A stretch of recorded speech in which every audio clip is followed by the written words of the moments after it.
नमस्कार दोस्तों, आपका स्वागत है गणित के गुरुजी यूट्यूब एजुकेशनल चैनल पर। दोस्तों, आज का जो वीडियो है वह है स्पीडी की रिवाइज योरसेल्फ रेलवे सामान्य विज्ञान वॉल्यूम 2 पर आधारित। दोस्तों, यह स्पीडी की 2023 की न्यू एडिशन की बुक है। इसमें सन 2022 तक जितने भी रेलवे एग्जाम्स में प्रश्न पूछे गए हैं वे सभी इसमें दिए गए हैं। दोस्तों, यह रेलवे की सामान्य विज्ञान की बुक केवल रेलवे के लिए ही नहीं, बाकी अन्य जितनी भी परीक्षाएं होती हैं जिनमें सामान्य विज्ञान के प्रश्न पूछे जाते हैं उन सभी प्रतियोगिता परीक्षाओं के लिए उपयोगी है। दोस्तों, इस बुक में बहुत सारे सेट्स दिए गए हैं, तो दोस्तों आपके लिए बहुत अच्छा अवसर है कि हमारे इस चैनल पर बिल्कुल शुरू से इस बुक की शुरुआत हो रही है। तो आइए हमारे साथ इस बुक को पूरा कीजिए और अपनी तैयारी को बेहतर कीजिए। दोस्तों, आज हम करेंगे स्पीडी की वास्तुनिष्ठ सामान्य विज्ञान रिवाइज योरसेल्फ सेट नंबर 46। तो चलिए दोस्तों फिर शुरू करते हैं। पहला प्रश्न, निम्नलिखित में से एक समान घूर्णन अवधि व परिक्रमा अवधि करने वाला खगोलीय पिंड कौन है? दोस्तों, इनमें एक समान घूर्णन अवधि व परिक्रमा अवधि करने वाला खगोलीय पिंड है चंद्रमा। अगला प्रश्न, प्रश्न नंबर 2, धुलाई मशीन के कार्य करने का सिद्धांत क्या है? दोस्तों, धुलाई मशीन के कार्य करने का सिद्धांत अपकेंद्रीकरण है। अगला प्रश्न, प्रश्न नंबर 3, कौन से ग्रहों के उपग्रह नहीं हैं? दोस्तों, इनमें बुध एवं शुक्र ग्रहों के उपग्रह नहीं हैं। अगला प्रश्न, प्रश्न नंबर 4, सूर्य के निकटतम ग्रह कौन है? दोस्तों, सूर्य के सबसे निकटतम ग्रह जो है वह बुध ग्रह है। अगला प्रश्न, प्रश्न नंबर 5, जिस मंदाकिनी यानी कि गैलेक्सी में सौरमंडल है उसका नाम क्या है? दोस्तों, जिस मंदाकिनी में सौरमंडल है उसका नाम है आकाशगंगा। अगला प्रश्न, प्रश्न नंबर 6, खगोलीय दूरी का मात्रक क्या है? दोस्तों, खगोलीय दूरी का मात्रक प्रकाश वर्ष है। अगला प्रश्न, प्रश्न नंबर 7, सूर्य में ऊर्जा के जनन की प्रक्रिया क्या है? दोस्तों, सूर्य में ऊर्जा के जनन की प्रक्रिया हाइड्रोजन का संलयन है। अगला प्रश्न, प्रश्न नंबर 8, नाभिकीय रिएक्टर में विमंदक का कार्य क्या है? दोस्तों, नाभिकीय रिएक्टर में विमंदक का कार्य द्वितीयक न्यूट्रॉनों को धीमा करना है। अगला प्रश्न, प्रश्न नंबर 9, रेडियो कार्बन काल निर्धारण तकनीक का प्रयोग क्यों किया जाता है? दोस्तों, रेडियो कार्बन काल निर्धारण तकनीक का प्रयोग जीवाश्मों की आयु निर्धारण हेतु किया जाता है। अगला प्रश्न, प्रश्न नंबर 10, रेडियो समस्थानिक क्या है? दोस्तों, जो विघटन नाभिक होते हैं वह रेडियो समस्थानिक यानी आइसोटोप कहलाते हैं। अगला प्रश्न, प्रश्न नंबर 11, एक भारी नाभिक यानी कि न्यूक्लियस के तात्क्षणिक विघटन की परिघटना क्या कहलाती है? दोस्तों, एक भारी नाभिक के तात्क्षणिक विघटन की परिघटना विघट नाभिक यानी रेडियो एक्टिविटी कहलाती है। अगला प्रश्न, प्रश्न नंबर 12, परमाणु के नाभिक में क्या होता है? दोस्तों, परमाणु के नाभिक यानी न्यूक्लियस में प्रोटॉन व न्यूट्रॉन होते हैं। अगला प्रश्न, प्रश्न नंबर 13, यांत्रिक ऊर्जा को विद्युत ऊर्जा में परिवर्तित करने वाली युक्ति क्या कहलाती है? दोस्तों, यांत्रिक ऊर्जा को विद्युत ऊर्जा में परिवर्तित करने वाली युक्ति डायनमो कहलाती है। अगला प्रश्न, प्रश्न नंबर 14, कंप्यूटर हेतु आवश्यक आईसी चिप सामान्यतः किससे निर्मित होते हैं? दोस्तों, कंप्यूटर हेतु आवश्यक आईसी चिप सामान्यतः सिलिकॉन से निर्मित होते हैं।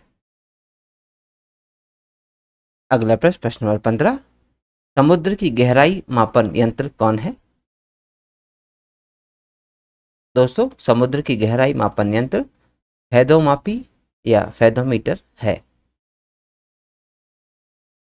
अगला प्रश्न, प्रश्न नंबर 16, मैक संख्या का संबंध किससे है? दोस्तों, मैक संख्या का संबंध वायुयान के वेग से है। अगला प्रश्न, प्रश्न नंबर 17, पुरुषों की अपेक्षा स्त्रियों के स्वर के तीक्ष्ण होने का कारण क्या है?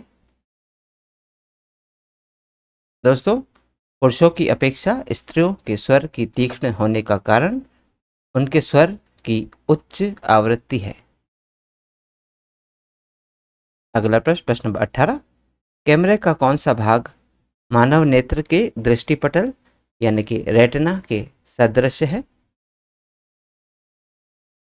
दोस्तों, कैमरे का वह भाग है फिल्म जो मानव नेत्र के दृष्टिपटल यानी कि रेटिना के सदृश है। अगला प्रश्न, प्रश्न नंबर 19, इंद्रधनुष का बनना वायुमंडल में विद्यमान जल की बूंदों द्वारा प्रकाश का क्या प्रभाव है? दोस्तों, इंद्रधनुष का बनना वायुमंडल में विद्यमान जल की बूंदों द्वारा प्रकाश का परिक्षेपण व पूर्ण आंतरिक परावर्तन दोनों ही है। अगला प्रश्न, प्रश्न नंबर 20, पूर्ण सूर्य ग्रहण में सूर्य का कौन सा भाग दिखाई देता है? दोस्तों, पूर्ण सूर्य ग्रहण में सूर्य का क्रीट यानी कि कोरोना भाग दिखाई देता है। अगला प्रश्न, प्रश्न नंबर 21, उबलते यानी कि खौलते पानी की अपेक्षा भाप से अधिक झुलस होती है, क्यों?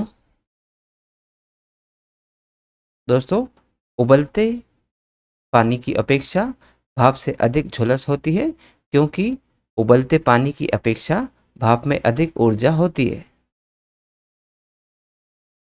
अगला प्रश्न, प्रश्न नंबर 22, ताप स्थायी यानी कि थर्मोस्टेट वह युक्ति है जो किस लिए प्रयुक्त होती है?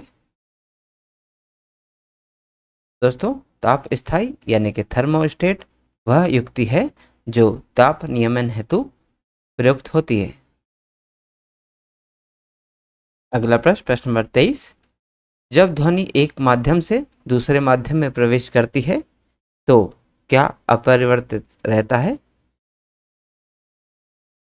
दोस्तों, जब ध्वनि एक माध्यम से दूसरे माध्यम में प्रवेश करती है तो उसकी आवृत्ति अपरिवर्तित रहती है, जबकि चाल, आयाम और तीव्रता बदल जाती है। अगला प्रश्न, प्रश्न नंबर 24, किसी झील में एक पत्थर फेंकने पर जैसे जैसे वह जल में नीचे डूबता जाता है उस पर उत्प्लावन बल कैसा होता है? दोस्तों, किसी झील में एक पत्थर फेंकने पर जैसे जैसे वह जल में नीचे डूबता जाता है उस पर उत्प्लावन बल एक समान रहता है। अगला प्रश्न, प्रश्न नंबर 25, किसी पिंड का अधिकतम भार कहाँ होगा? दोस्तों, किसी पिंड का अधिकतम भार निर्वात में होगा। अगला प्रश्न, प्रश्न नंबर 26, किसी पिंड का वेग 2 गुना होने पर उसकी गतिज ऊर्जा पर क्या प्रभाव पड़ता है? दोस्तों, किसी पिंड का वेग 2 गुना होने पर उसकी गतिज ऊर्जा 4 गुनी हो जाएगी।